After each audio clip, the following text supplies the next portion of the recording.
Good morning বন্ধুরা, তোমরা সবাই কেমন আছো? আশা করি সুস্থ আছো, ভালো আছো।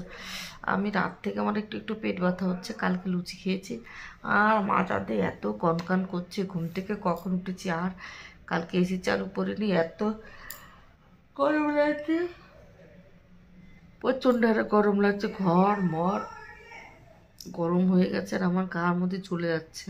আর দুদিন আমার ওষুধ ফুরিয়ে গেছে, আমার খুব কষ্ট হচ্ছে গো।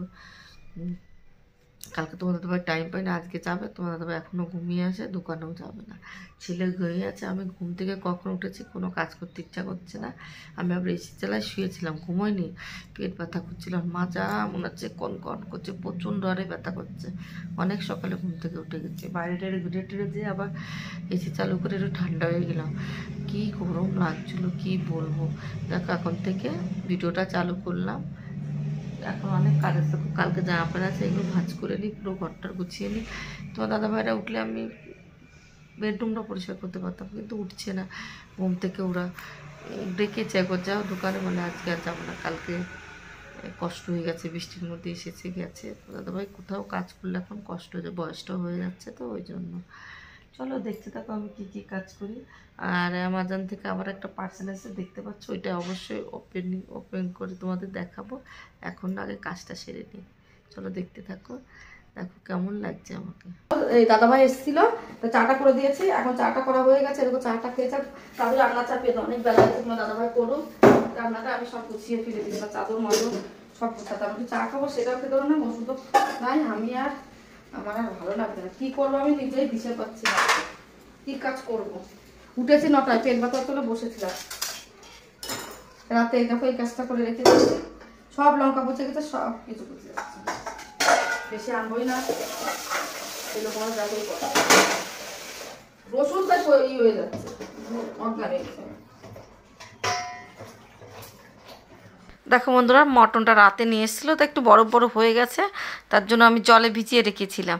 তারপরে কি, সরি ভুলে গেছি।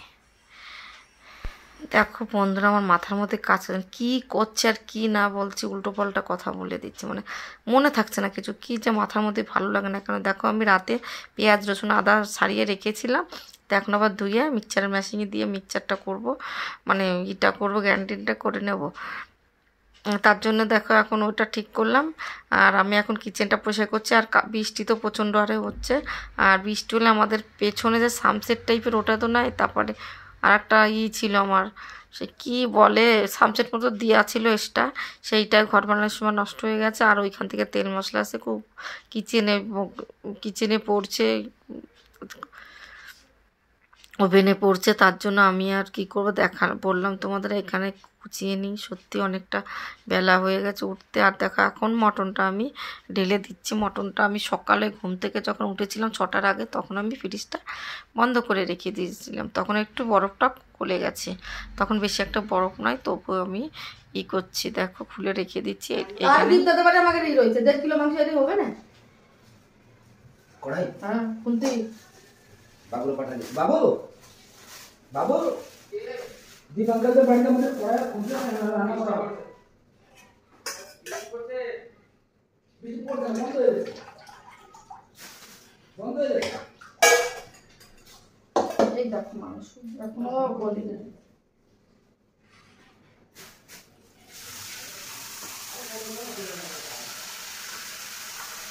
দেখো এখন একটু জলটা দিয়ে দিচ্ছি, বরফটা গলে যাক, ততক্ষণ সংসারের কাজকে অনেকটা বেলায় উঠেছি, শরীরটাও ভালো না, উঠেছি সরি, বারবার সরি বলতে বলতে আজকে ভিডিওটাই করে নিচ্ছি। উঠেছি অনেক সকাল সকাল, কিন্তু পেট ব্যথা করছিল বললাম প্রচণ্ড হারে, জানি না কেন, কালকে লুচি খেয়েছি ওই জন্য মনে হয় গ্যাস হয়ে গেছে, গ্যাসের বড়ি খাইনি, তার জন্য বসেছিলাম। আর এখন কাজে লাগছি, কাজে লাগার সঙ্গে সঙ্গে দাদাভাই এসেছিল, উপরে একটু কাজ করলো, তখন দেরি হয়ে গেল। আর এখন আমি নিচেই কাজটা করছি, দাদাভাই উপরে কাজটা করে চলে গেছে, এবার আমি নিচের কাজটা করতে এসে গেছি। তো এখন বাসন টাসন মেজে নিই, তারপরে মটনটা ধুয়ে রেডি করে দিই। একটু দেরি হবে আজকে খেতে, 2টো বেজে যাবে, 2টো 2:30 বেজে যাবে আজকে খেতে, দেখি কতটা তাড়াতাড়ি পারি। আর আমি তোমাদের দাদাভাই আজকে দোকানেও যায়নি, তার জন্য আমি বলে দিচ্ছি যে তুমি একটু, আমি গুছিয়ে দিই, তুমি একটু রান্না করো। বলে দেখি তুমি আগে আমার কাজগুলো করি তারপরে। তো তোমার দাদাবাড়ি একটু কাজ আছে, কাজগুলো করছে। তা আমি বলছি আমি আগে আমার সংসারের কাজটা সেরে নিই, তারপরে তুমি একটু, আমি সব কিছু করে দেবো, কষিয়ে দেবো, আর হালকা যখন বাকি থাকবে তখন একটু তুমি কষিয়ে দিও, হয়ে যাবে আমার কাজটা, তাহলে সংসারের কাজটা করতে পারবো। এখন এখন আমি ভালো করে বাসন মানে জায়গাটা ধুয়ে নিচ্ছি, বাসন কটা মাজতে হবে তো। মাজা হয়ে গেছে, ধুয়ে রাখতে। এবার কাঁচরাগুলো প্রচণ্ড রয়েছে, বৃষ্টি হচ্ছে বলে কাঁচরার গাড়িও আসছে না। গাড়ি না আসলে কোথায় ফেলবো, এখন ওইখানে রেখে দিচ্ছি। কাঁচরার গাড়ি কি বলবো, মাঝে মধ্যে গান বাজায়, মাঝে মধ্যে বাজায় না, বুঝতেও পারি না। আর দেখো বেজিংয়ে একটু কম জল যাচ্ছে, নিচেই থালা ছিল তো জলটা যেতে পারিনি, তার জন্য মনে হচ্ছে পুরো ভরে যাবে। এখনই তোমার দাদাভাই দেখলেই বকবে আমাকে, কি করছো, জল যাচ্ছে না। আমি জল যাচ্ছে গো। এই দেখো এখন আমি বেজিংটা ভালো করে ধুয়ে নিয়ে মটনটা ধুয়ে নিচ্ছি। মটনটা এত বড় বড় পিস নিয়ে এসছে, সত্যি 1.5 কিলো, আমাদের দুবেলা আরামসে 2-3 বেলা হয়ে যাবে। দেখো মটনটা ধোয়া কমপ্লিট হয়ে গেল। এবার দেখো রান্না করতে চলে আসলাম। এই দেখো পেঁয়াজটা তোমার দাদাভাই কাটছিল, তারপর দাদাভাই আবার এসছে আমাদের বাড়ি কাজে মানে দাদাভাই তো কাজ করে না, সরি খারাপ মনে করো না কেউ। দাদাভাই এসছে আমাদের, সেই আমার শ্বশুরের ফটোটা, আমার বাবার ফটোটা টানানোর জন্য ডিল করতে। দাদাভাইয়ের আজকে কোম্পানিটা ছুটি আছে, রবিবারে ছুটিতে আমার কাজটা অনেকটা করে দেয়। কি বলবো, আমরা বাঙালিরা 4টে ফ্যামিলি থেকে খুব ভালো থাকি, আর সবার পাশে সবাই থাকি, আর কেরুর কাজ হলে করে দেয় সবাই। দাদাভাই আমরা ঘুমিয়ে থাকলেও ডেকে এসে নিজে হাতে করে দিয়ে যায়। সত্যি এটা আমার খুব ভালো লাগে, এরকম নিজের দাদারাও করে না। সত্যি কথা কি যে আমরা ঘুমিয়ে আছে নিজের মতো নিজে, আর এই দাদাভাই খুব কাজ করতে পারে, প্রচণ্ড ডরে কাজ করতে পারে। বয়সটা 50 হয়ে গেছে, কিন্তু একটা ইয়াং ছেলের মতো কাজ করতে পারে, প্রচণ্ড কাজ করতে পারে, কাজও পরিষ্কার। আর দেখো এখন আমি কথা বলছি, তার মধ্যে দেখো পেঁয়াজটা দিয়ে কষিয়ে নিয়েছি। আর আমার দেখো জিরে গুঁড়োর মধ্যে সব পোকা, জিরে ধুনে সব পোকা হয়ে গেছে, এখন প্রচণ্ড আরে সব ফেলে দিতে হবে। এবার মশলা কি করে দেবো বুঝতেই পারছি না। তোমাদের দাদাভাইরে বলছি একবারে আমি অনেক করে আর আনবো না গো, আনলে আমার সব নষ্ট হয়ে যাচ্ছে, পোকা হয়েছে, সব ফেলে দিতে হচ্ছে, আর আনবো না। বর্ষাকালের আগে আনবোই না। এইবার থেকে ধুনে নিজে কিনে করে নেবো, আর জিরেও আর লোকের মানে ইসের থেকে আনবো না। এবার দেখো মটনটা আমি দিয়ে দিলাম, মটনটা ভালো করে মাখিয়ে নিচ্ছে মশলার মধ্যে, তারপরে ঢেকে ঢেকে কষাতে হবে। আজকে আর ছিটি দেবো না গো, ছিটি না দিয়ে বানাবো। তোমাদের দাদাভাই বললো কচি মটন। এবার দেখো বারবার করে একটু করে দিচ্ছে, গরম জল দিতেও তো টাইম নাই। তারপরে দেখো আমি চলে আসলাম, মটনটা কষাতে রেখে দিয়ে ঘরটা ঝাড় দিয়েছি, ঘরটা একবার ঝাড় দিয়েছি। তো তবে আবার সেই ফটোগুলো করেছে না, কি বলবো, টানিয়েছে ওই জন্য। তারপরে তার মধ্যে ওই ঘরটা ঝাড় দিয়ে অর্ধেক হাত দিয়ে চলে আসলাম, জামাকাপড়গুলো ভাঁজ করি। জামাকাপড় ভাঁজ করে তারপর বেডরুমটা আজকে বিছানার চাদরটা পাল্টাবো, সেটা তোমাদের সঙ্গে শেয়ার করবো। তার আগে জামা প্যান্ট করে ভাঁজ করে নিই, ইসে ছিল কালকে শুকিয়ে পাল্টিয়ে দেবো। আর খুব বৃষ্টি হচ্ছে, পদ্মা মদ্দা ধুতে পারছি না। বৃষ্টি না গেলে সব ঘর আর ভালো করে পরিষ্কার করতে পারছি না, বৃষ্টি গেলে পুজোর আগে করে দেবো ওরকম সব কাজগুলো।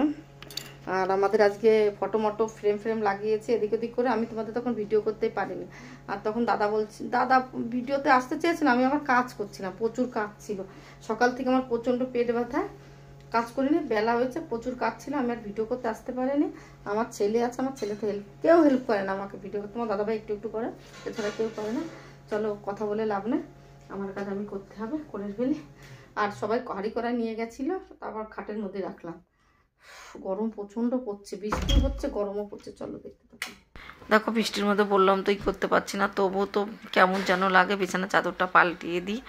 আজকে আমি প্রতি রবিবারে পাল্টাই, মাঝে একদিন পাল্টাই, সেদিন মানে 2 দিন পাল্টাই বিছানা চাদর। আমার বাড়ি বাচ্চা নাই তো, আর এই ঘরটা আমরা বেশি থাকিই না, এই হলঘর টলঘরে থেকে বেড়াই, ওই জন্য। আর এই ঘর আমাদের বাড়ি বাচ্চা নাই তো বেশি একটা, আর বেশি নোংরা হয় না। দেখো এবার ঘরটা বিছানা চাদর পাল্টিয়ে দিয়েছি, কিন্তু এখন করে দিয়েছে।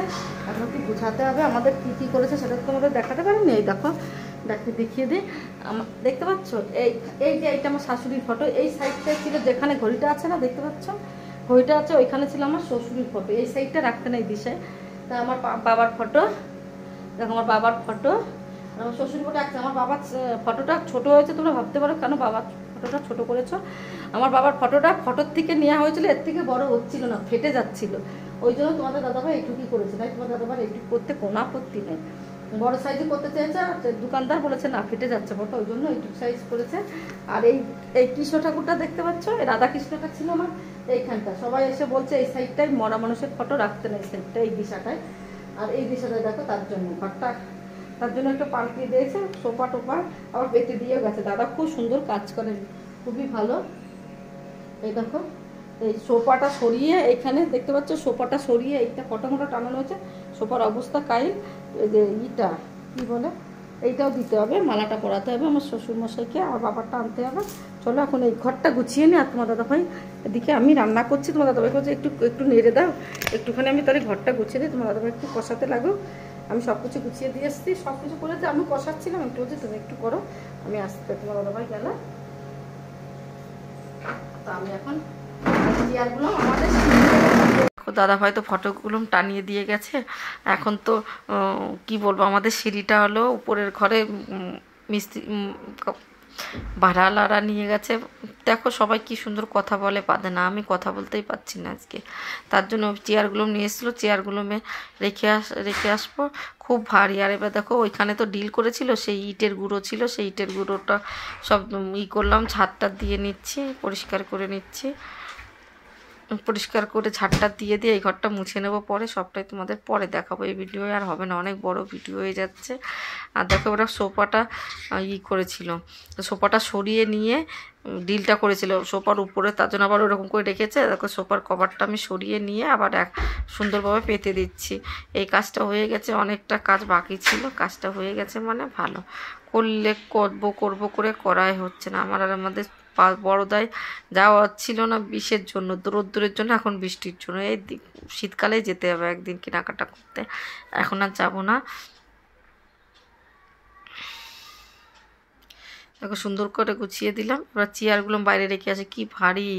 এবার দেখো সোফার নিচে টিচে ছাদ দিয়ে নিই সুন্দর করে। প্রতিদিন আমি সোফার নিচে খাটের নিচে ছাদ দিয়ে পোছা লাগানোর চেষ্টা করি, যতটা পারি নিজের মতো পরিষ্কার করে রাখার। আর কি বলবো, তাই যেটুকু পারি সেটুকু পরিষ্কার থাকলেই ভাল লাগে বেশ। বন্ধুরা মটনটা প্রায় হয়ে গেল, দেখো তোমাদের সবটা দেখাতে পারিনি, কাজ করছিলাম অন্য, সেটাও তো দেখতে পাচ্ছ। মটন করতে করতেও আমি কাজ করে দিচ্ছি, দেখি কালারটা কি দারুণ এসছে বলো।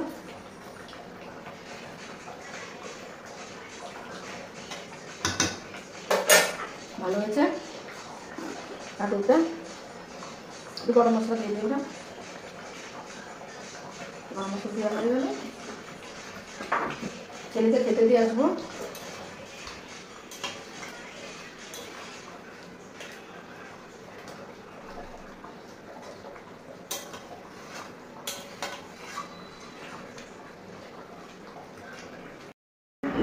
দেখো দুপুরের মেনুতে মটনের লাল লাল ঝোল, এই দেখো পিসগুলো দেখো একটু, আমার গোপালের পাতে যাবে এটা, দেখো আমার গোপালকে দিচ্ছি, এটা আমার গোপাল খাবে, আমার গোপাল খেলে আমাদের খাওয়া হয়ে যায়, বুঝেছো। আমার যদি বাবু যদি খেয়ে নেয় আমাদের আর কিচ্ছু লাগে না, যে আমার বাবু খেয়েছে ব্যাস আমরা খুশ। এই দেখো 3 পিচি কাপি, এই দেখো পিসগুলো কি বড় বড় বলো, আমি বলেছি বড় বড় করে নিয়ে আসতে তোমাদের দাদা ভাইকে। কালারটাও সেই এসেছে দেখো মটনের, এরকম না হলে মটন খেতে ইচ্ছা করে, দেখতে পাচ্ছ।